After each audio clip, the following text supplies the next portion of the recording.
Assalamualaikum. Eid Mubarak. Eid Mubarak to everybody who is celebrating और साथ साथ welcome to our show on Eid special show.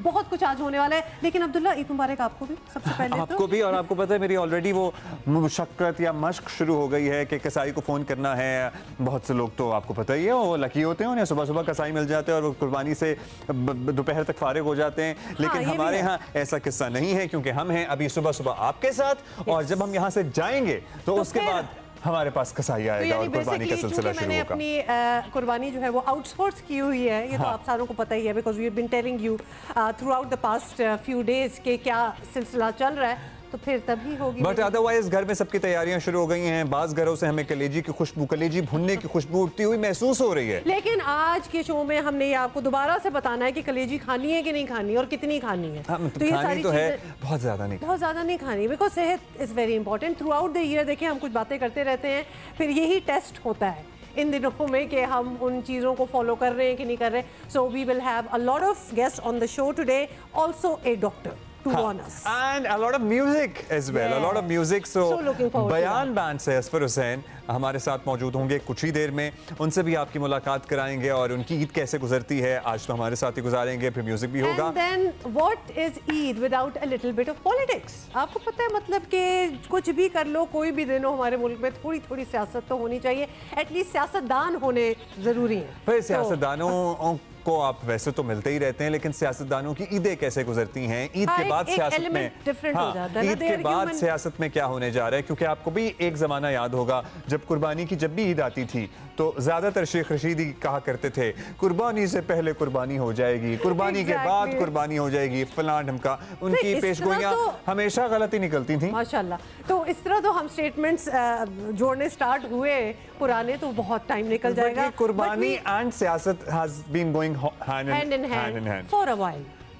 तो हम भी यही करेंगे आज। So we will introduce our first guest to you. Please. है ना? सेनेटर तलाल चौधरी साहब हमारे साथ मौजूद हैं। सर ईद मुबारक। अस्सलाम वालेकुम सर। अच्छा तलाल साहब, जाहिर है हॉट टॉपिक पर जाने से पहले आप ईद ज़रा कैसे बताते हैं, ये भी ऑडियंस जानने में इंटरेस्टेड होंगी। अब की ईद और पहले की ईदों में क्या फ़र्क था?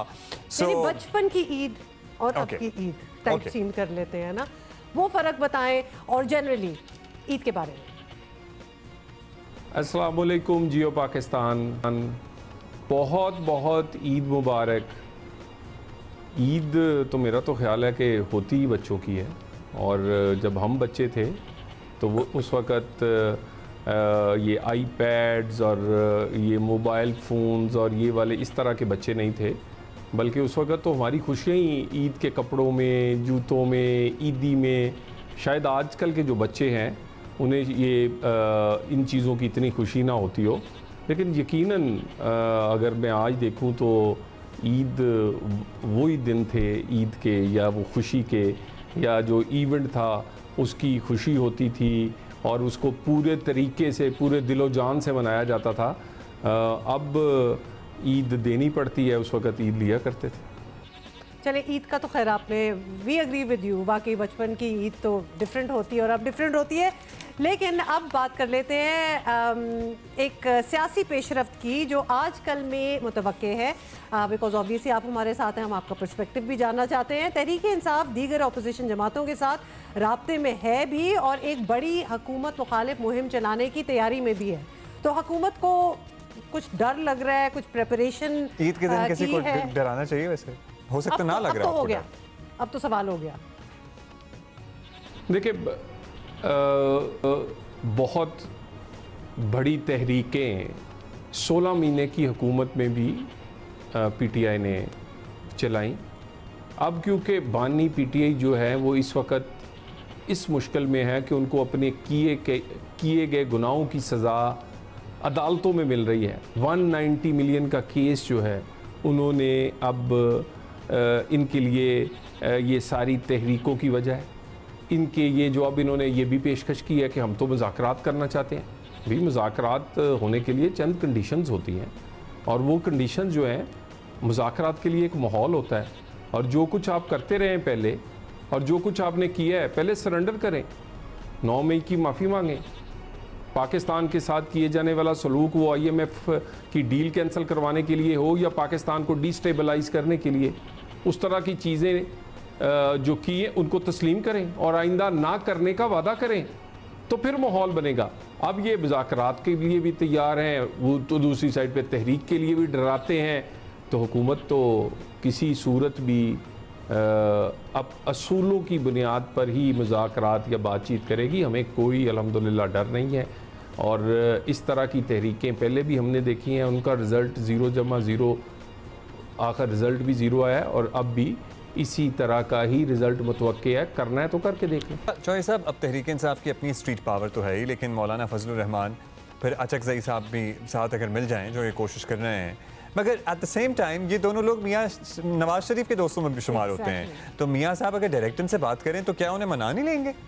ईद के दिन ही बात कर लें, ईद मुबारक के साथ साथ। आज भी इन्हें दोस्त ही समझते हैं, और मौलाना साहब को तो ताकत नहीं बनना चाहिए किसी की, और किसी के लिए अपना कंधा नहीं देना चाहिए कि कोई इस्तेमाल करे। और मौलाना हमें तो यही पढ़ा है इनसे, या यही सीखा है कि ये एक यहूदी एजेंडा लेकर आए हैं, इनके ताने बाने कहीं और हैं, और आज उसी के पीछे खड़े होके जब उसकी ताकत बनेंगे या उस तहरीक में शामिल होंगे जिसकी क़यादत बानी PTI करेंगे, तो मुझे तो मौलाना साहब की जो सियासत है, अल्लाह ताला इनकी लंबी उम्र करे, लेकिन ये तो तारीख़ में कुछ ही और ही तरह लिखा जाएगा। तो मेरा ख़्याल है मौलाना साहब को और बाकी लोगों को जो जमहूरियत पसंद है, जो पाकिस्तान में पाकिस्तान के लिए रसूलों की बुनियाद पर जमहूरियत के लिए सियासत करते हैं, उन्हें दोबारा से एक दफ़ा सोचना चाहिए। खान साहब की आदत है, ये हर एक को इस्तेमाल कर जाते हैं, इनकी अपनी ज़ाती ज़िंदगी में भी और सियासी ज़िंदगी में भी। यूज़, अब्यूज़ और डिस्पोज ऑफ का फार्मूला इमरान खान ने परफेक्टली इस्तेमाल किया हमेशा। तलाल चौधरी साहब, एक बात तो आपने सही कही है कि ये तारीख में क्या लिखा जाएगा, वैसे तो हर किसी के बारे में और हर किसी की सियासत के बारे में क्या लिखा जाएगा वो तारीख ही बताएगी। अच्छा, अब आप तो ऑब्वियसली अभी आपसे पूछा है तो आप तो कॉन्फिडेंट ही हैं कि ऐसा वैसा कुछ नहीं होने वाला, लेकिन लेट्स सपोज अगर एहतजाज शुरू होता है, जुलूस और मार्च निकलते हैं, तो डील कैसे करेंगे? ताकत का इस्तेमाल करेंगे, डायलॉग करेंगे, कुछ तो सोचा होगा ना?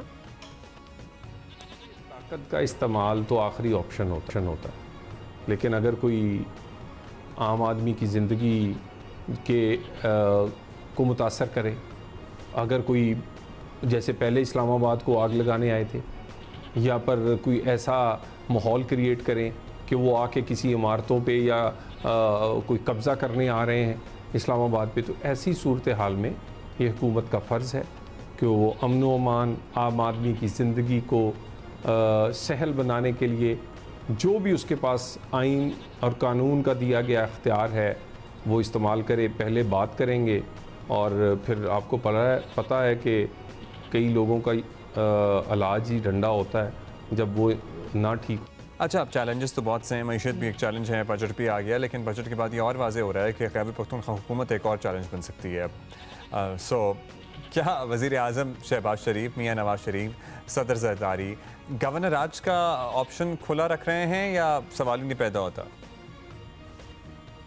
देखिए, ऐसी ऑप्शन कानून में ज़रूर है, लेकिन ये कोई हम समझते हैं कि ये आखिरी सियासी ऑप्शन है। लेकिन बड़ा ही इस वक्त मुश्किल है कि एक खैबर पख्तूनख्वा का सूबा पिछले 10 साल से पीछे रह गया दूसरे सूबों से, क्योंकि इनकी गवर्नेंस की वजह से, जिस तरह की PTI ने वहाँ गवर्नेंस की है। और अब एक ऐसा वज़ीर आला है जो सुल्तान राय की तरह भड़के मार सकता है और कोई काम उसको नहीं आता। अभी गंदम खरीदी है उसने, उसमें PTI के अपने लोग कहते हैं कि 5 से 7 अरब रुपया अपनी जेब में डाला है, और कोई पॉलिसी नहीं है स्वाय भड़के।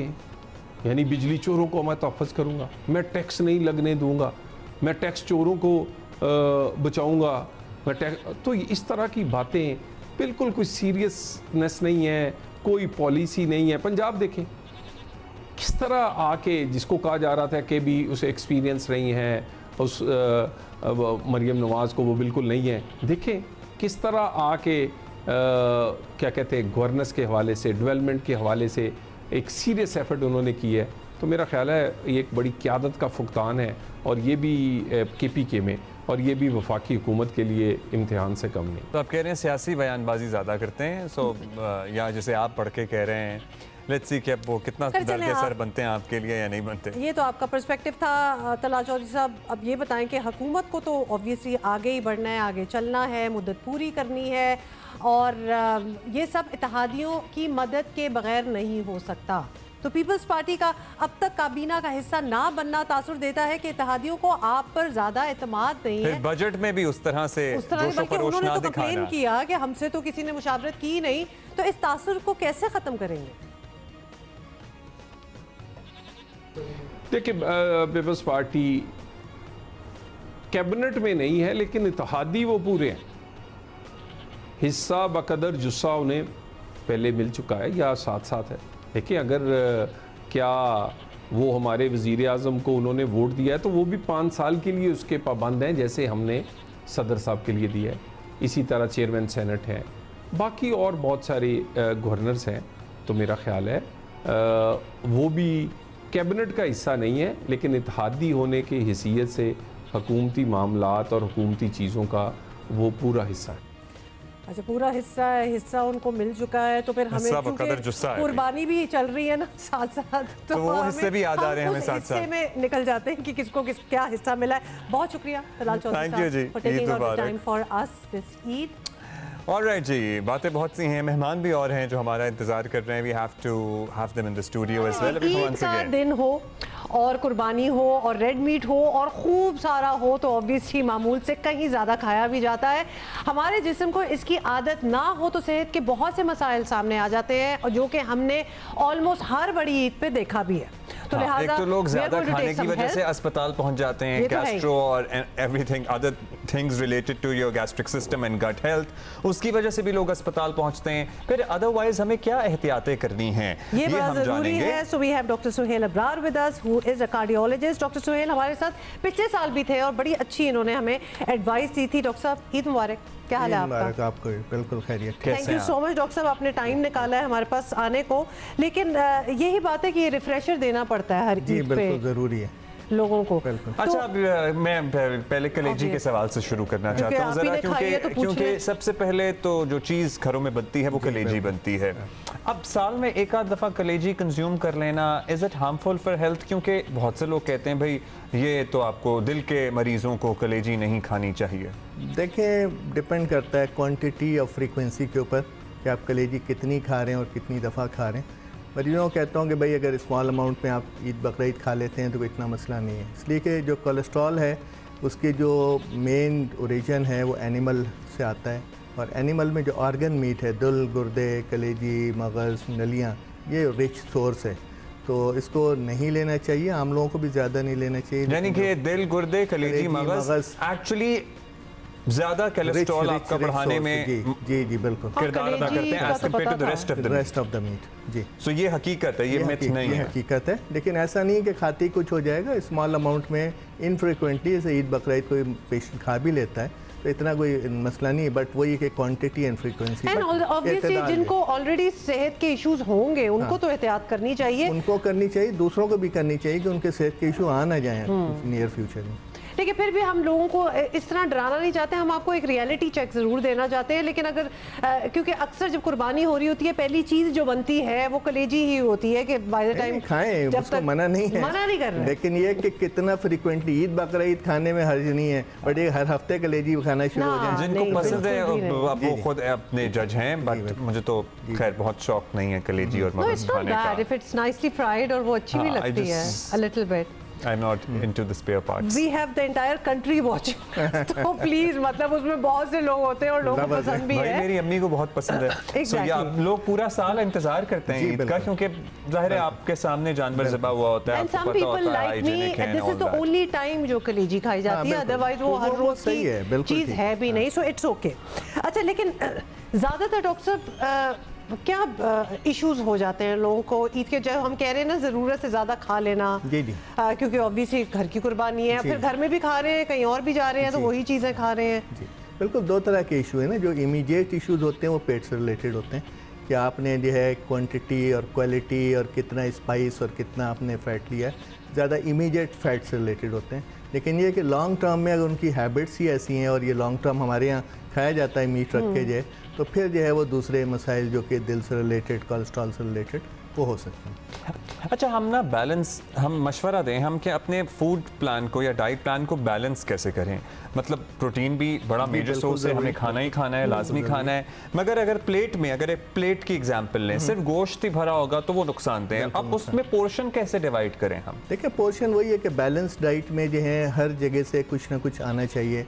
जैसे आपके फ्रूट्स हैं, वेजिटेबल्स हैं, बीन्स हैं, हम अच्छी सी भरी सी सलाद खाएं, जी बिल्कुल, और फिर गोश्त खा लें, साथ बिल्कुल, और फिर कोई रोटी या नान या जो भी आप खाना चाहते हैं। रोटी नान तो कम खाएं, इसलिए कि वो थोड़ा सा आपका फैट क्रिएट जो है आपका वेट बढ़ाने में ज़्यादा कंट्रीब्यूट करता है। अच्छा, लोग कहते हैं जी चावल बहुत वेट बढ़ाता है। अब जितने भी लोग इनटू फिटनेस होते हैं वो रात के खाने में खाते ही चिकन और चावल हैं। हाँ, नहीं देखें, कार्बोहाइड्रेट है, रोटी भी और चावल भी। कार्बोहाइड्रेट जो है वो बेसिकली कन्वर्ट होता है ग्लूकोज में, और ग्लूकोज आपकी बॉडी का बेसिक फ्यूल है। लेकिन अल्लाह ने ऐसी मशीनरी बनाई है कि हम कुछ भी खा लें उससे ग्लूकोज बॉडी बना लेती है। हम प्रोटीन खाएं, फैट खाएं, तो हम ज़रूरी नहीं कि हम कार्ब्स लें। कार्ब्स जो एक्स्ट्रा होते हैं वो फैट की सूरत में डिपॉजिट हो जाते हैं बॉडी में, और वो फिर जो है आपको वेट भी बढ़ाते हैं और ऑर्गन भी जहाँ डिपॉजिट। बट अगर वीट जो गंदम की रोटी और चावल का कंपैरिजन किया जाए तो लोग कहते हैं जी चावल जल्दी हजम हो जाता है इसलिए आप चावल कंज्यूम कर रहे हैं। That's a good question. तो कौन सा इनमें से हेल्थियर ऑप्शन क्या है? कार्ब्स लेने हैं तो देखें, मसला वही है कि जितने आप दोनों चीज़ें जो है ले सकते हैं, बट जितने आप रिफाइंड पे जाएंगे, कि अगर आपने जो है वो वीट लेना है और रिफाइंड पे, वाइट आटे पे जाएंगे तो वो ज़्यादा खतरनाक है। अगर आप चावल में जाते हैं, अगर आप ब्राउन में जाएंगे वो ज़्यादा बेहतर है। लेकिन वैसे इतना बहुत डिफरेंस नहीं है कि मैं कहूँ। देखिए, हमें एक बैलेंस चाहिए, हमें कुछ वीट भी चाहिए, कुछ हमें राइस भी चाहिए, और बाकी चीज़ें हमें चाहिए। तो वही है कि जो इत्तेदाल वाली बात है जो हमारे दीन भी सिखाता है, अगर इत्तेदाल में रह के चीज़ें हैं हमारे। अच्छा, लेकिन कुछ चीज़ें ऐसी भी हैं डॉक्टर साहब, जैसे अब ऑब्वियसली कुर्बानी है तो ज़्यादा तो हम रेड मीट की ही बात कर रहे हैं, लेकिन किन लोगों को रेड मीट बिल्कुल नहीं खाना चाहिए? देखिए, मेरे ख्याल से तो बिल्कुल तो मैं किसी को नहीं कहूँगा कि नहीं खाना चाहिए। रेड मीट के हम डिसएडवांटेजेस ही गिनते रहते हैं, उसके एडवांटेजेस भी हैं। एंड सबसे बड़ा एडवांटेज जो है उसके अंदर आयरन होता है। तो रेड जो चीज़ है वो आयरन जो है उसमें होता है, तो मायोग्लोबिन होता है मसल में, तो आपका बीटरूट में होता है, आयरन का सोर्स है आपका, लेना चाहिए। उसमें प्रॉब्लम सिर्फ जो है वो सैचुरेटेड फैट कंटेंट का होता है। उसको कम करने के लिए अगर आप जो ज़ाहिरी नज़र आ रही है आपको चर्बी, वो निकाल दें फैट, तो उससे कुछ कंट्रोल हो जाता है। और जो हम मीट की बात करते हैं, रेड मीट में ये समझते हैं कि बीफ बहुत बुरा है और मटन रिलेटिवली बेहतर है। ये भी एक प्रॉपर एक ये थॉट है कि भाई आपको कोलेस्ट्रॉल है, आप बकरा तो खा लें, इसीलिए तो कहते हैं जी बड़ा गोश्त नहीं खाना। वही है वो, मतलब उसमें इतना ज़्यादा फ़र्क नहीं है, लेकिन जो आपकी नज़र आने वाली फ़ैट है उसको एटलीस्ट रिमूव कर दें। एंड फिर वही है कि आप बिल्कुल बंद ना करें, लेकिन मॉडरेशन में। वैसे डॉक्टर साहब, यही वो मौका है जब वो जो फैट होती है साथ उसमें खाना पकाया जाता है। तो आपने देखा ना कि इसमें समहाउ पूरा साल उस फैट को अवॉइड करेंगे, लेकिन कुर्बानी के साथ जो फैट है और होती भी ज्यादा है ना, क्योंकि बड़ा जानवर होता है एंड ऑल दैट। अच्छा डॉक्टर साहब, एक और चीज, ये अगेन वन ऑफ दोस मौकास जहां पाए, सिरी, क्योंकि वो आपके अपने जानवर से निकल रही होती है, तो उसको भी बड़ा एक होता है कि प्रॉपर दावत होती है। पाए दावत होती है। पाए में भी ज़्यादा मसला गुदे का है, जो उसके अंदर आपका बोन मैरो होता है, वो सारा कोलेस्ट्रॉल एंड फैट है। तो जब आप पकाते हैं तो हर चीज़ में आपके करी में होता है, चाहे वो नली निहारी में आए, वो किसी में भी आए, नली निहारी और ब्रेन मगज़ निहारी, तो तो this is a rich source. फिर वही है कि कभी साल में 1-2 दफ़ा खाने से कुछ नहीं होगा। ये सारी चीज़ें वही है कि लॉन्ग टर्म आप जब आप गड़बड़ करते हैं तो ग्रेजुअली अक्यूमुलेट होती हैं और उसके बाद फिर। अच्छा, एक और चीज़ आपसे पूछनी है, वो जो ऑयल्स का इशू आजकल बना हुआ है कि भाई vegetable oil is not safe any more for health, और हमारा जो एनिमल सोर्स ऑफ ऑयल है विच इज़ द देसी घी, जो हमारे यहाँ सदियों से इस खत्ते में इस्तेमाल हो रहा है, हर 2-3 साल बाद तहकीक बदल जाती है। सो हम देसी घी पे वापस चले जाएं instead of the vegetable, organic देसी घी पे instead of the vegetable oil. कि हम इंसान की अक्ल लिमिटेड है, वो जो आज उसको चीज़ सही लगती है कल कुछ और चीज़ें नज़र आती हैं, वो गलत हो जाती है। ऑयल्स में प्रॉब्लम सिर्फ ये होता है कि उनकी हीट स्टेबिलिटी, तो ऑयल को जो है अगर हम ज़्यादा हीट करें तो फिर जो है उसमें ट्रांस फैट बनने शुरू हो जाते हैं, जो कि काफ़ी ख़तरनाक चीज़ है। तो अगर आप जो ऑयल यूज़ करें वो स्टेबल ऑयल, सबसे स्टेबल ऑयल जो है वो आप कहता है पाम ऑयल, लेकिन पाम ऑयल जो है उसमें सैचुरेटेड फैट ज़्यादा होती है, तो ये ड्रॉबैक है। लेकिन कहीं पे भी आपने डीप फ्राई करना है तो पाम ऑयल बेहतर होता है, लेकिन पाम ऑयल में आपका सैचुरेटेड फैट ज़्यादा है। स्टेबल ऑयल्स में आपके जो है कनोला है, कॉर्न है, सनफ्लावर है, ये स्टेबल ऑयल्स हैं। Those who can afford normal cooking. What is the best oil source? As in oil में those who can afford, is it coconut oil or is it olive oil?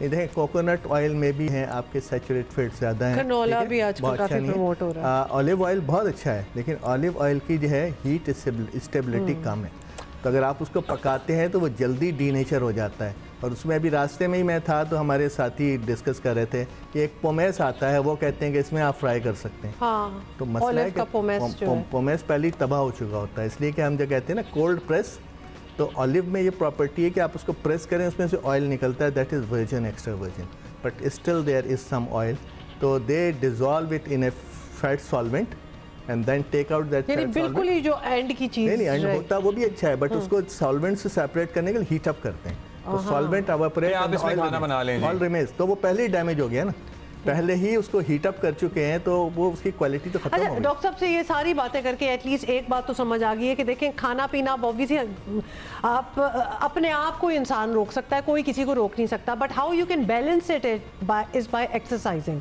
तो आप खाएं जो आप खा रहे हैं, तो लेकिन साथ आप वॉक करें, आप एक्सरसाइज करें, बिल्कुल भी करें, absolutely you need to burn it basically, जिसे कहते हैं। So eat what you have to eat. Eid है, ऑब्वियसली लोग घर जा रहे हैं, आप दावतें भी हो रही हैं, खाने से तो आप नहीं हाथ खींचेंगे, लेकिन उसके बाद वर्कआउट एज वेल, रात की वॉक कर ली, सुबह उठ के वॉक कर ली, अपने आप को अपने स्केड्यूल में ये ज़रूर डालें।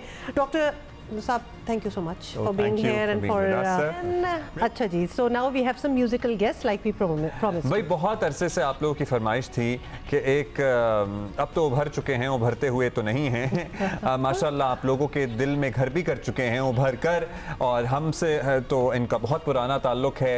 The superstar Asfar Hussain from Bayaan is with us here today finally, और क्या ही मौका है कि ईद पे ही happens to be in Karachi, और उनके साथ हमारे बहुत अच्छे दोस्त हैं जिनका हम तो उनके काम से वाकिफ हैं, लेकिन आज हम आपको उनके काम से और ज्यादा मुतारिफ करवाएंगे। गुलकार हैं इरफान अली ताज। Thank you ji Irfan. ईद मुबारक both of you, welcome to our show. Asfar, आपसे एक दफ़ा हमारी पहले मुलाकात हुई थी, but that was via video link on the show, और तभी हमने वादा कर दिया था अपने व्यूअर्स से कि आपको हम ज़रूर बुलाएंगे। So thank you for being here. कैसी चल रही है आपकी ईद, पहले तो ये बता दें। ज़बरदस्त, ईद की अभी शुरुआत हुई है और बड़ा अच्छा लग रहा है आप लोगों के साथ। तो ये this Eid is so far away, आप दोनों का होम टाउन इज चित्राल, तो चित्राल की ईद का भी हम पूछना चाहते हैं, बिकॉज बाकी देखें हम फेमिलियर होते हैं बड़े शहरों में क्या क्या हो रहा है, बट हाउ इज ईद इन चित्राल? बहुत ही, मैं कहूँगा सादा क्या मतलब कि तो वैसे ही एक सादगी का उसमें आंसर होता ही है, होता था। ये भी एक डिबेटेबल बात है, लेकिन चित्राल में बेसिकली मैं और इरफान हम बचपन के दोस्त हैं, और हम क्या करते थे, हम आई को ट्रकेक करते थे बचपन में।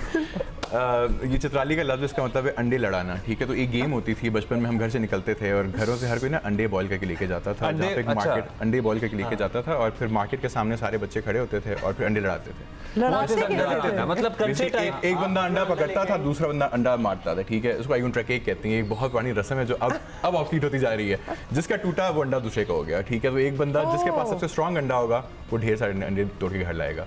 तो एक रस्म होती थी जिसको वी लुक फॉरवर्ड टू। हमारे लिए ईद ये होती थी कि भाई सुबह हमने पक्का एक अंडा बनाना है, ठीक है। उसमें जालसाजी भी होती थी थोड़ी सी, उसके अंदर एल्फी शेल्फी भी भरते थे,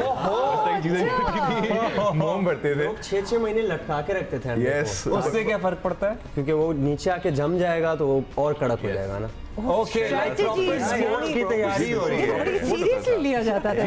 अच्छा, जो अंडे टूट जाते थे तो वो किसके नसीब में आते थे? वो जो तोड़ता था जीतने वाला उसके पास। तो अक्सर तो बॉइल्ड अंडे होते थे तो उनको तो मसला नहीं होता था, तो थोड़े से क्रैक होते थे, पूरे फूटते थोड़ी थे, मतलब क्रैक होते थे। उसके बाद वो खा भी सकते हैं। बिल्कुल, आप घर ले जाते थे, पका के खाते थे, यही होता है। यही होता है, अनलेस कि उसमें एल्फी ना डाली हो आपने। हां, everybody then must have had to declare के अंदर क्या डाला हुआ है, कोई वैसी चीजें ना जाता था उसके बाद। Okay, so this is interesting, how nice. तो वहां भी वैसे मतलब नए कपड़े, वैसे सॉरी आप कहेंगे कि मैं क्रिकेट को साथ ले आता हूं, ये अंडे लड़ाने के लिए 6 महीने पहले अंडे लटका के रखे होते थे। हमारे किसने वर्ल्ड कप खेलने जाने हैं 6 महीने पहले, हमें पता। हमने वादा किया था कि हम अभी ईद के शोज में नहीं ये बातें करेंगे, क्यों दिल दुखता है दिल जलाने की बात करते हो। बिल्कुल अब्दुल्ला ना, ट्रस्ट अब्दुल्ला। मेरा ख्याल है कि ये भी सुन नहीं लेंगे हम इनसे दिल जलाने की बात करते हो। याद आ गया। अच्छा, this is right. So otherwise मतलब जिस तरह यहाँ बड़ा एक शौक है, otherwise the rest of the country नए कपड़े और हर चीज नई, एक दूसरे से मिलना, मतलब दावतें, रिश्तेदार, दोस्त, ये सब कुछ तो सेम ही चल रहा होगा ट्रेंड। वो तकरीबन सेम है। हाँ बिल्कुल एग्जैक्टली यही है, मतलब कि ईद पे तैयार होना, नए जोड़े पहनना और फिर सबके घरों पे दावतें, आप बारी बारी हर रिश्तेदार के घर जाते हैं, ईद की नमाज़ पढ़ के वापस आते हैं। उसके बाद आपकी मस्जिद के जो भी आपका वो है नमाज जहाँ पे आप पढ़ रहे हैं, वहाँ से जो सबसे क्लोजेस्ट घर होगा सब पहले वहाँ आएंगे, फिर वहाँ से ग्रुप बना के फिर अगले घर पे जाएंगे, फिर तायाबू घर जाएंगे, फिर चाचू घर जाएंगे, फिर दादी से मिलने जाएंगे, यू नो। तो वो एक सिलसिला चलता रहता था और सारे दिन खाने खाते रहते थे। अच्छा, ये and what are the special खानास of Eid? Mostly pulao, right? हाँ पुलाव होता है और there is a local dish called शिग्रींज।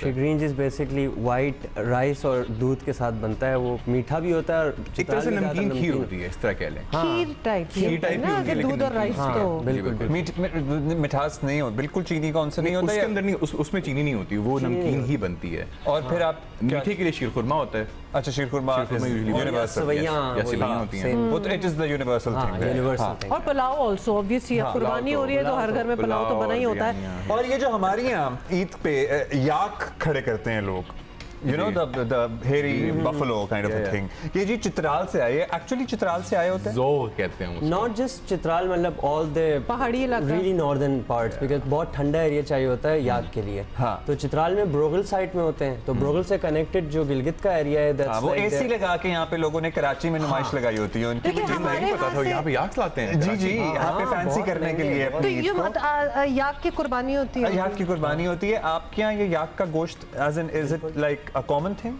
It's not a common thing, but पुराने ज़माने में अपर चित्राल में ना हर सर्दियों में वैसे वेजिटेबल्स नहीं होते हैं। हाँ। तो सर्दियों में एक रस्म होता है जिसको डश्ती कहते हैं। डश्ती इज़ बेसिकली आप एक बड़ा जानवर ज़बह करते हैं, फिर उसको जिस तरह हंटर बीफ बना के रखते हैं या फिर ड्राई मीट बना के रखते हैं, तो उसके लिए लोग याक लाते थे ब्रोगल जाके, फिर उसको ज़बह करते थे और पूरे सर्दियों में खाते थे उसका। अच्छा देखें, ये बड़ी ज़बरदस्त किस्म की बातें होंगी और इससे मुझे तो दोबारा से भूख लग गई है और पहले भी हम अपने गेस्ट से यही बातें कर रहे थे। शामिल करेंगे क्योंकि हमें पुरजोर फरमाइशें आना शुरू हो जाती हैं। सो अभी हम दोनों में से एक का गाना शामिल कर सकते हैं। सो इरफान अगर आप इजाज़त दें असफर से मैं ज़रा रिक्वेस्ट करूँगा। सो आप हमें क्या सुनाने वाले हैं? आप बताएं क्या सुनना चाहिए? आप कुछ भी हमें सुना दें, हमें तो आपके तेरी तस्वीर भी पसंद है, नहीं मिलता भी पसंद है, हमें आपके सब पसंद है। चलें फिर मेरे ख्याल से ईद का दिन है तो शुरुआत जरा एक खुश गाने से करते हैं, फिर आगे जाके हम वापस मिलके उदास होंगे, yes rolling. We already have Asfar Hussain and Irfan Ali Taj with us who have been singing for us. क्या जबरदस्त बातें हो रही हैं और क्या माहौल एक सेट हुआ हुआ है। लेकिन कुछ और भी मेहमान हैं जो हमारा इंतजार कर रहे हैं और हमें उन्हें भी शामिल करना है। भाई जाहिर है सियासत तो चली रही है, चलती रहेगी, और ये कैसे हो सकता है कि ईद हो और थोड़ी सी सियासत इसमें ना हो? ईद पे भी कुछ सियासी बातें करेंगे, कुछ ईद की बातें भी करेंगे। सो पीटीआई से बैरिस्टर मोहम्मद अली सैफ ने हमें ज्वाइन किया है, उन्हें खुशामदीद कहेंगे और कहेंगे ईद मुबारक। अस्सलाम वालेकुम बैरिस्टर साहब। ईद मुबारक बैरिस्टर साहब, thank you so much for taking out the time for अस। आप गुज़िश्ता ईद पर भी हमारे साथ थे, मुलाकात हुई थी, तो आप ये बताएं कि क्या इन दोनों ईदों के दरमियान सियासी गर्मा गर्मी बढ़ी है या कम हुई है? माहौल कैसा आपको लगा? पाकिस्तान की सियासत की हैयत ही ऐसी है, नेचर ही ऐसी है, यहाँ पर तो हंगामा खेज़ी और गर्मी जो है और हिद्दत जो है वो सियासत में हमेशा बरकरार रहती है, बल्कि बढ़ती ही रहती है।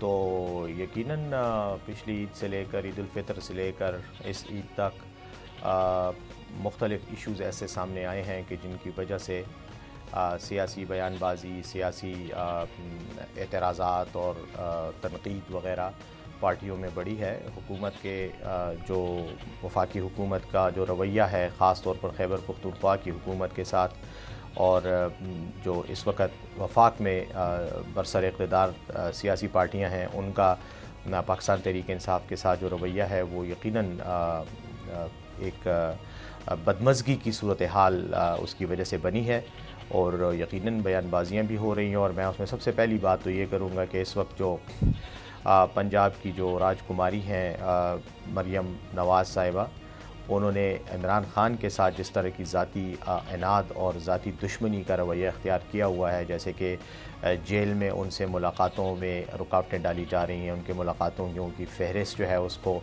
बग़ैर नोटिस के कैंसिल कर दिया जाता है, लोगों को मुलाकात के लिए आने के लिए तक कम से कम 1.5 किलोमीटर रास्ता जो है वो पैदल तय करना पड़ता है।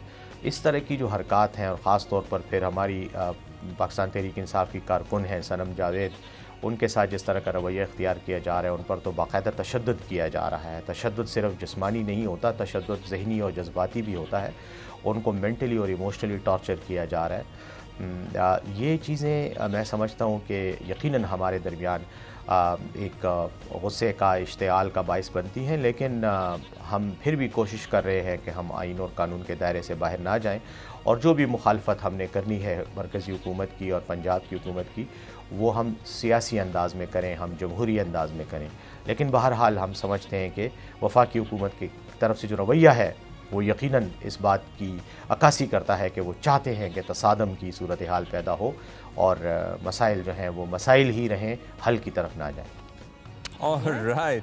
अच्छा बैरिस्टर साहब, यूँ तो तहरीक इंसाफ अभी मुज़ाकरात की बात भी कर रही है, लेकिन वाज़ेह इशारा ये भी है कि ईद के दिन ख़त्म होते ही एक बड़ी हुकूमत मुखालिफ तहरीक भी चलाएंगे, जिसका असर सड़कों पर भी देखा जा सकता है। आप समझते हैं कि इस मौसम में आप बड़ा पावर शो कर पाएंगे? ऑल दो प्रॉब्लम मौलाना भी आपके साथ हों, शायद कुछ और इत्तेहादी भी, शायद। पाकिस्तान तहरीक इंसाफ के कारकुन बहुत ही ज़्यादा पुरजोश, सरगर्म और कटेड और मुखलिस कारकुन हैं। हम चाहे गर्मी हो, चाहे सर्दी हो, चाहे बारिश हो, चाहे आंधी हो, तूफ़ान हो, हमने जब भी प्रोग्राम रखा है, एहतजाजी मुज़ाहरा रखा है, जलसा रखा है, जलूस का प्रोग्राम बना है, उसमें हमारे कारकुन हर किस्म के हालात में पुरजोश अंदाज में हिस्सा लेते रहे हैं। इमरान ख़ान साहब की तरफ से जब भी और जिस वक्त भी कोई कॉल आएगी तो इंशाअल्लाह आप देखेंगे कि पाकिस्तान तहरीक इंसाफ के कारकुन उस पर लब्बैक कहेंगे। मौसम और इस किस्म की जो तकालीफ़ हैं, सख्तियाँ हैं, वो झील कर हम आदी हो चुके हैं, और अच्छा है कि हमारे सियासी मुखालिफिन ने हमारे ख़िलाफ़ कार्रवाइयाँ करके हमारी कारकुनों की सख्ती बर्दाश्त करने की तरबियत कर दी है। तो हम ये समझते हैं कि अब हम एक ऐसी क़ुव्वत हैं, एक ऐसी सियासी ताकत हैं कि जो इन छोटे छोटे इश्यूज़ से घबराने वाले नहीं हैं। और इंशाअल्लाह ईद के बाद यकीनन आज भी आपको मैं ये बताऊं कि ये बात बिल्कुल हमारा प्लान है कि हम ईद के फ़ौरन बाद इंशाअल्लाह भरपूर अंदाज में मुहिम शुरू करेंगे और हुकूमत मुखालिफ मुहिम शुरू होगी और कामयाब होगी। अच्छा बैरिस्टर साहब, अब तहरीक सड़कों पर चले या असेंबलियों में या अदालती रास्ते, तहरीक इंसाफ के अहदाफ वाज़ेह होने चाहिए। तो आप एंड रिज़ल्ट क्या चाहते हैं? दोबारा इलेक्शन की तरफ ले जाना चाहते हैं क्या? व्हाट्स द पेग है? हमारे अहदाफ बहुत वाज़ेह हैं और हम बार बार उनका इजहार भी कर चुके हैं, और जिन लोगों के साथ हमारा मसला है उनको हमारे अहदाफ का बहुत अच्छी तरह इल्म भी है।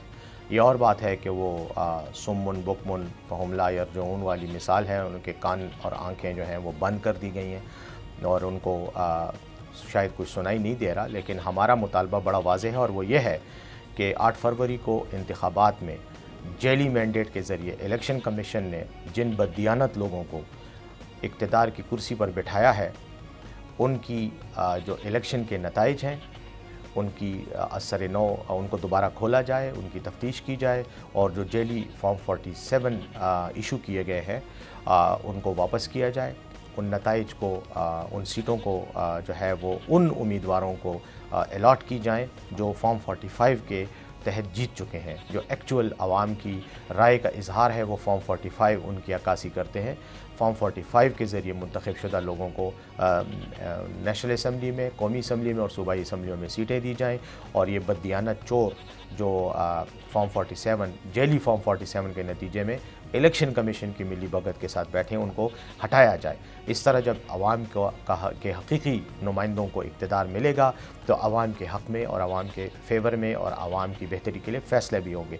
ये हमारे अहदाफ हैं, इसमें कोई छुपी बात नहीं है, कोई ऐसी बात नहीं है जो किसी को समझ ना आए। हाँ, अलबत्ता अगर कोई ना समझना चाहे तो उसका कोई इलाज नहीं। तो इंशाअल्लाह हम ये तहरीक चलाएँगे और हम इंश्योर करेंगे कि इंतखाबात का असर नौ ऑडिट हो और जो इक़्तिदार है वो आवाम के हकीकी नुमाइंदों को हासिल हो। अच्छा, अब पहले जब आप हुकूमत में थे तब भी शहबाज शरीफ ये ऑफ़र करते थे मीसाक़े मईशत की बात कर लेते हैं। बजट के बाद ये वाज़ेह है कि आप इससे राज़ी नहीं हैं। मुल्क की मईशत आप लोगों के मुताबिक मज़ीद बिगड़ रही है। अब इसको ठीक करने का ज़ाहिर है एक तामीली रास्ता तो ये है कि आप हुकूमत की मदद करें, आप साथ दें, मीसाक़े मईशत टाइप कोई चीज़ कर लें। Is there a possibility for that? पहली बात तो ये है कि बजट से तो हम यकीनन राज़ी नहीं हैं, क्योंकि हम इसे आवाम दुश्मन और बजट समझते हैं।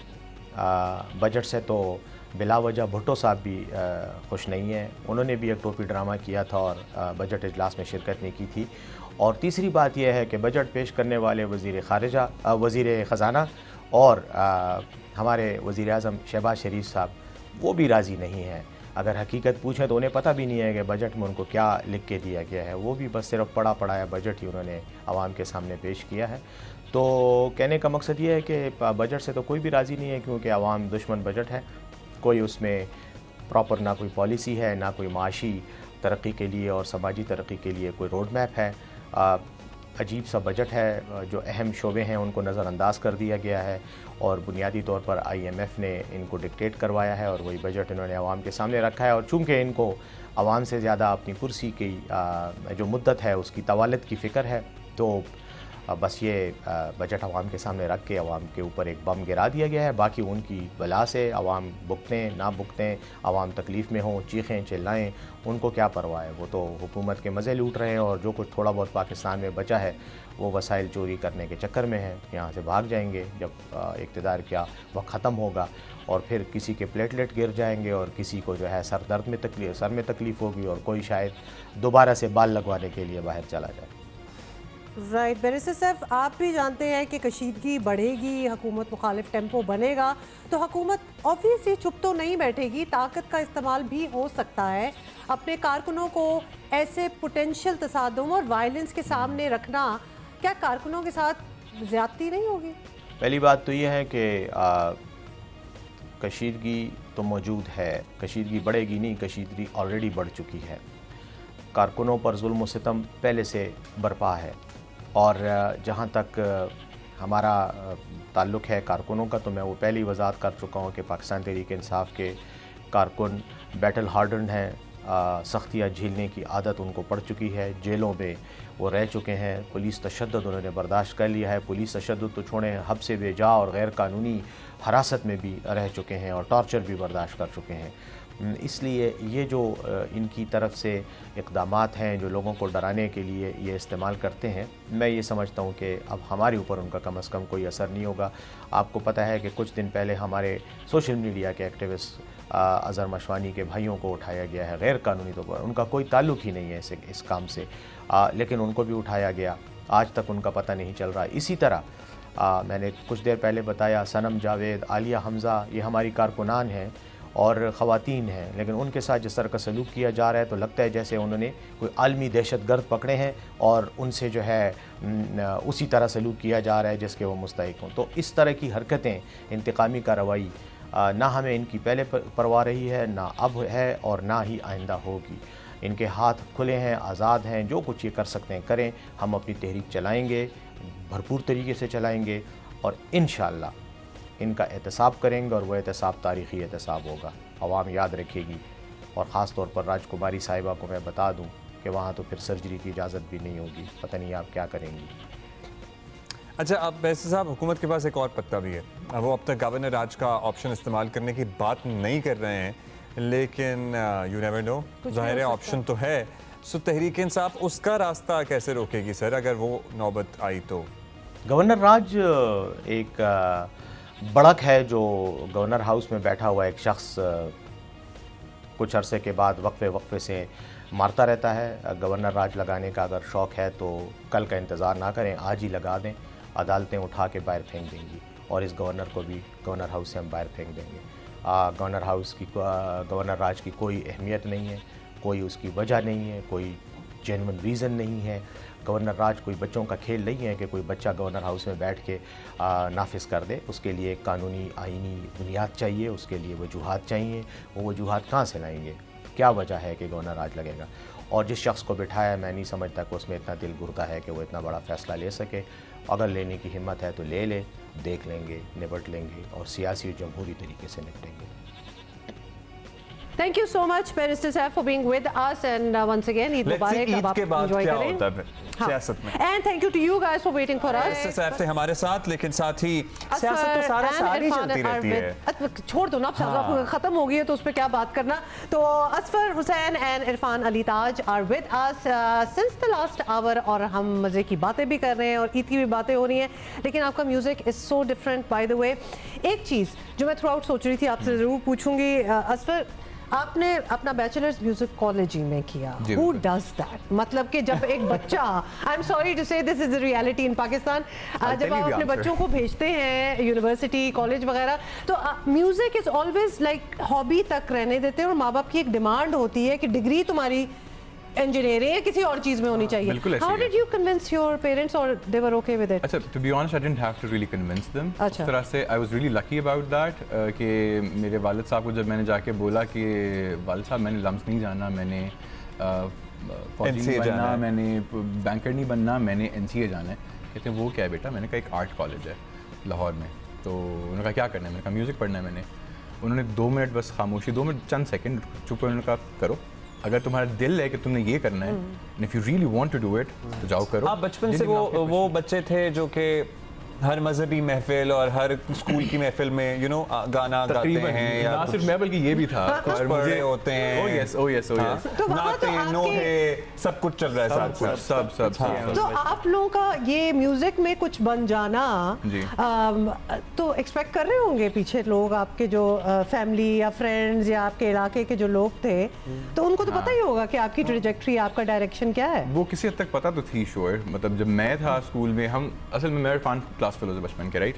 तो हम लेकिन मिले थे ग्रेड 7 ग्रेड 8 में जाके, 6 में जाके मेरे ख्याल से मिले थे। उससे पहले जिस स्कूल में मैं था, मैं हर फंक्शन पे कुछ टैबलोज करनी है तो मैं उसमें होता था, आगे आगे पेश होता था, और कोई स्किट्स हो रही हैं तो मैं उसमें आगे आगे होता था। तो सब मुझे पकड़ के लाते कि इसको कराओ, ये करेगा बच्चा, ठीक है, गा भी रहा है, नाते भी पढ़ रहा है और सब कुछ, हर चीज़, मिली नगमे भी मैं फुल उससे जोश जज्बे के साथ गाया करता था। तो सबको पता था कि ये करेगा। तो मेरे टीचर्स पेरेंट्स को कहते भी थे कि इसको एक्टिंग स्कूल भेजो, उसको इस्लामाबाद भेजो, वहाँ उसको एक्टिंग कराओ। तो तब मेरे अब्बू को समझ नहीं थी इन चीज़ों को, कहते थे यार एक्टिंग स्कूल कौन भेजते भाई, ये क्या एक्टिंग तो एक्टिंग हो ही जाती है, स्कूल हो ही जाती है, वो तो कोई नहीं कर लेता है। तो म्यूजिक का भी यही सीन था। लेकिन when I grew up later, और जब मुझे खुद NCA का पता चला तो मैंने उनको बोला मैंने जाना है, तो उन्होंने कहा कि यार हाँ ज़रूर चले जाओ, और अच्छा ही किया कि चले गए। ये जितने भी गाने बाय द वे गाते हैं ये सब खुद भी लिखते हैं, तो उस पर भी हमने एक छोटी सी बात ज़रूर करनी है। बट कमिंग टू इरफान, आपका जर्नी भी इनके साथ शुरू हुआ, फिर आपने अपने आप को मज़ीद डिस्कवर किया कि आपको कॉम्पोजिशन का ज़्यादा शौक़ है, म्यूज़िक प्रोडक्शन का ज़्यादा शौक़ है, या आप गाना ही गाना चाहते हैं? मैंने बेसिकली कराची जब मैं आया तो उस वक्त तक मैं पढ़ाई में ज़्यादा फोकस था। वही आपकी वाली बात कि पहले डिग्री कर लो फिर बाद में म्यूजिक देख लो। शुक्र है कोई तो मुझे ऐसा भी मिल गया, वरना आप दोनों को, वरना मैंने कहना था जिसने म्यूजिशियन बनना है या कुछ म्यूजिक में करना है, पहले तो वो चित्राल मूव हो जाए और कोशिश करें उधर ही पैदा हो। आपको पता है बहुत ही सुप्रीमली टैलेंटेड स्पोर्ट्स पर्सन पे आते हैं, फिर नताशा भी हैं वहाँ से, और फिर और असफर भी हैं, and a lot other people bye the वे जो हमारे शो पे आ भी चुके हैं। लेकिन आप बता रहे थे, तो आपने फिर वो अपनी डिग्री, बचपन से म्यूजिक तो हम बचपन से करते थे। इनफैक्ट मैंने और असफर ने 8th क्लास में हेडफोन के माइक को यूज़ करते हुए हमने एक एल्बम भी बनाई थी, उसकी CD बना के मार्केट में भेजा भी था। तो जब मैं कराची आया तब मैं 2015 में मैंने म्यूज़िक को सीरियसली परस्यू करने का सोचा, और 16 में मैंने पहला गाना लॉन्च किया जोई के साथ। तो उस वक्त तक मेरे अब्बा को पता भी नहीं था कि मैं म्यूज़िक बजाना चाहता हूँ या कर रहा हूँ। उस वक्त मेरे अब्बा अफ़गानिस्तान में होते थे, एक प्रोजेक्ट में उधर काम कर रहे थे। तो किसी कुलीग ने बोला कि यार आप आएँ, आपको एक चित्राली गाना सुनाते हैं जो काफ़ी अच्छा लग रहा है हमें। तो उन्होंने मेरी वीडियो दिखा दी अब्बा को, फिर अब्बा ने मुझे कॉल किया, अच्छा तुम म्यूज़िक बजाते हो भाई, बताएंगे? तो उस वक्त मेरे लिए अब्बा फिर रबाब गिफ्ट लेके भी आए थे काबुल से, बट वो कभी भी ये चाहते नहीं थे कि मतलब आप म्यूज़िक परस्यू करो। बट मैं बहुत मतलब तो मेरा ख्याल है कि आपने बड़ा अच्छा किया कि आपने जारी रखा, इसलिए आप आज यहाँ हमारे साथ बैठे भी हैं, तो हम कुछ सुना दें फिर। ज़रूर। मैं आपको एक गाना सुनाता हूँ जो अभी कुछ दिन पहले ही रिलीज़ किया है मैंने। जी please. By the way Irfan का नया गाना आया जिसका टाइटल अभी खुद बताएंगे, अभी 4-5 दिन पहले। आई फील द टाइटल, थक गया हूं मैं। A bit of A desperation also. इसमें क्विज भी हो सकता है कि कितनी दफा कह रहे हैं इनमें बच्चों को, बता कितनी दफा बता रहा है, कितनी दफा बजा रहा है, रब से आप बता के तंग। एक्चुअली वो इंटेंसिटी है, very nice and very different. या सो गुड लक इंशाल्लाह। आज जब सुनेंगे लोग तो इसको स्पॉटिफाई और द प्लेटफॉर्म्स पे ढूंढेंगे भी। थक गया हूं तो गाने का टाइटल है। अच्छा Asfar, we know that but since हमने इरफान का भी गाना सुना है और असफर के तो खैर हम सुन ही रहे हैं गाने, डज इट मैटर कि जब आपने गाना लिखा है और उसके बाद उसको कंपोज किया है, गा रहे हैं, कि वो लोगों के साथ क्लिक करेगा कि नहीं? Because you love it, it clicked with you, obviously आपने लिखा है। ये कितना इम्पोर्टेंट एलिमेंट है कि आप अपने लिए बना रहे हैं गाना या for people too? I think सबसे पहले तो आपको खुद उस गाने के साथ, मतलब you need to vibe with it. आपको खुद पसंद होना चाहिए, आपको खुद सुन के ये नहीं लगना चाहिए कि यार ये मैंने क्यों इस तरह बनाया है, कि आपको खुद हाफ-हार्टेड नहीं होना चाहिए। उसके बाद अगर लोगों को पसंद आए तो सोने पे सुहागा। उसकी वजह ये है कि अगर लोगों को नहीं गाने समझ आते आपके तो आप बनाते रहेंगे, eventually you will feel like you are not getting enough appreciation for the songs and you are not getting like enough work and then you will finally eventually give up. You think that your break was winning that battle of the bands? I think it was one step in it. I wouldn't say it was the break. What do you consider the break in your journey? I don't feel like there's been one point which I would say was the break in my journey. I think कि मेरा बहुत gradual journey रही है और 2011 से मैंने start किया था। बेसमेंट के नाम से एक शो था, वहाँ से उसके बाद बैटल ऑफ द बैंड्स हुआ, उसके बाद फिर महरम गाया मैंने पिछले साल। तो वो gradually slowly steps ना आहिस्ता आहिस्ता ऊपर होते जा रहे हैं। अच्छा, and the game and the beauty of social media कि इनका गाना नहीं मिलता बहुत अरसे से आया हुआ है, अब लोग सुन भी रहे हैं, जिनको पता है उनको पता है। उस गाने का एक स्टैंजा पर ये मन मायूस है, मगर मतलब वो उसके बाद लोग पागल हो गए, लोगों ने ढूंढना शुरू कर दिया ये कौन सा गाना है, ये इसका कौन सा हिस्सा है। सो आई गेस आपके जितने भी इस गाने के व्यूज हैं या लिसनिंग जो भी फिगर्स आते हैं उसमें आधे तो मैं हूँ। Because I absolutely love this song. Did you also discover कि यार ये लोगों ने अब मैं तो कब से गाना गाया है? ऐसे ही हुआ। This was made in 2014 in this song. Imagine. और ये जाके पिछले साल ये गाना पॉपुलर हुआ और अक्रॉस द बॉर्डर कुछ बड़े आर्टिस्ट ने उसको शेयर किया और उसके बाद जस्ट ब्लू अप एकदम से। ये मन मायूस है, उससे ज़्यादा मुझे लगता है इसमें पावरफुल बात इसने एंड में कर दी। जिसको जो भी मिलता है बेसबब नहीं मिलता, बिल्कुल सबको सब नहीं मिलता। अच्छा, माहौल सा बन गया है कुछ, और माहौल ऐसा बन गया है कि हम बस बैठे रहें और इनके गाने चलते रहें। और जितना ऑनेस्टली आप म्यूजिक में ना देखें, आप नजर आ जाता है बंदे का। और इस प्लेटफॉर्म पे तो हमारे पास इतने आ चुके हैं कि हम भी कह देते नहीं आप कुछ और करें, but with you there is an honesty in your music and the way you write and the way you compose and sing it. अब मेरा ख्याल आप बहुत डिस्ट्रैक्ट हो जाएंगे। खैर एनीवे, अब इन्फ्लुएंसेस, म्यूजिक इन्फ्लुएंसेस, बिकॉज आप दोनों साथ थे, स्कूल से इतना पुराना आपका ताल्लुक है, दोस्ती है। क्या सुनते थे आप दोनों, क्या गाते थे? क्या सुनते थे? अहमद जान को बचपन में सुना है। And then the classics, Noor Jahan and Mehdi Hasan and Nusrat Fateh Ali Khan. Influence raha later on. So initially it was mostly. So my very initial influences were Bollywood. हम सबकी जिंदगी का एक बहुत मेजर फिल्मी गाने थे सारे उस जमाने में, क्योंकि उस जमाने में देखते ही हम वो थे। उसके बाद फिर जगजीत सिंह भी सुनते थे। उसके बाद जगजीत सिंह भी सुनते थे।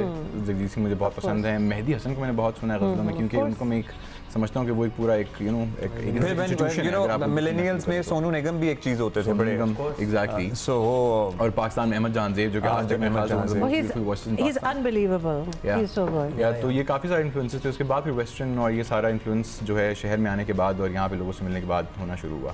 तो इनिशियल इन्फ्लुएंसेस जिनमें ये लोग हैं, होमाज एक ट्रिब्यूट देंगे to the influences that these talented singers had. And both of you if you could you know sing together और you could play and he could sing. या असफर है तो मैं बस बराबर में बैठ के सुनूंगा। नो आप गिटार पे इनका साथ दे सकते हैं, ऐसा कर लेते हैं, और आप साथ साथ भी कर सकते हैं। लूंगा साथ कुछ ना कुछ हार्मनीज वगैरह साथ हार्मनीज हो सकते हैं। वो भी बड़ी चीज है हार्मोनाइज करना।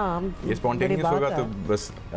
कुछ दिन पहले मेहदी हसन साहब की बरसी भी गुजरी है, तो आई थिंक मेरी ज़िंदगी पे one of the most the biggest influences. बहुत आला।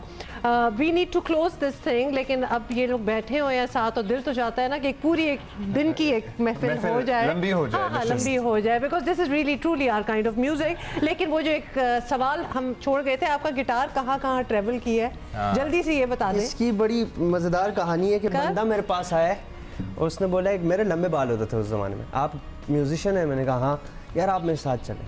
वो मुझे लेके चला गया और मैं चला गया उसके पास और वो लेके मुझे अपने स्टोर रूम गया, बोलते हैं यार मेरे पास ना 2 गिटार पड़े हुए हैं, ये टूटा हुआ था उस वक्त, इधर से टूटे हुए थे और ये जितने भी जगह इसमें डेंट्स अच्छा, थे सारे। ये कवरेज हो रही है, हाँ, कैमोफ्लेज किया हुआ है। फिर मैंने इसको देखा, मुझे बड़ी उदासी हुई कि यार इतना अच्छा गिटार टूटा हुआ है। मैं इसको लेके आया, इसको जोड़ा और जितने भी इसके दाग थे वो छुपाने के लिए मैंने कहा जिन लोगों पे जुल्म हुआ है या फिर जिन लोगों से मेरी कुछ वाबस्तगियाँ थी, इसमें इवन PK-661 भी है जो जहाज़ गिरा था, जुनैद जमशेद हैं, अमजद साबरी हैं, परसूट ऑफ हैप्पीनेस है, तो वो सब चीज़ें इसमें लगा दी। जो वो वाला बॉय भी है जिसको मार दिया था बेचारे को, रज़ा का भी है। हाँ, तो ये सब इसमें लगा के तब से मैं इसमें 20 गाने मैंने गिटार में लिखे हैं ओरिजिनल। तो ये मेरा बड़ा अच्छा साथी है। What is next? Wow. What's next? We're currently working on an album with Sony Music India. तो वो एल्बम पे बस काम हो रहा है, उसके गाने हम बना रहे हैं और वो होपफुली इस साल एंड से पहले एल्बम आ जाएगी। फिलहाल वो and then we have plenty of shows lined up. अच्छा, एक आपका जो पिछले साल कोक स्टूडियो में Aftab, I mean that she is a huge name now, पहले भी थी लेकिन अब तो ग्रैमी अवार्डेड भी हो गई हैं, तो और कोई collabs not just with her, anybody else, कोई और कोलैबोरेशंस? अभी कोई इस तरह की मैं प्रॉब्लम रिवील फिलहाल तो नहीं कर सकता नाम, क्योंकि अभी बिल्कुल नेसेंट स्टेजेस में वो अभी, लेकिन there is a bunch of things happening. Yes, मेरी बात सुनिए, असफर हुसैन हमारे पास आए और हमने इनका महरम नहीं सुना। कैसे हो सकता है यार? ना करें महरम के। मेरा ख्याल है कि हम आपसे इजाजत लेते हैं, लेकिन हमारी तरफ से आप सबको बहुत ईद मुबारक। जिसको कहते हैं ना, हम अपनी पार्टी ऑन रखेंगे। हाँ, और हम इनसे लेकिन जाते जाते महरम सुनेंगे और आपको भी सुनाएंगे। So during our sign off आप प्लीज ये गाना एंजॉय करें। यस, एंड ईद मुबारक एंड खुदाफिज फ्रॉम अस।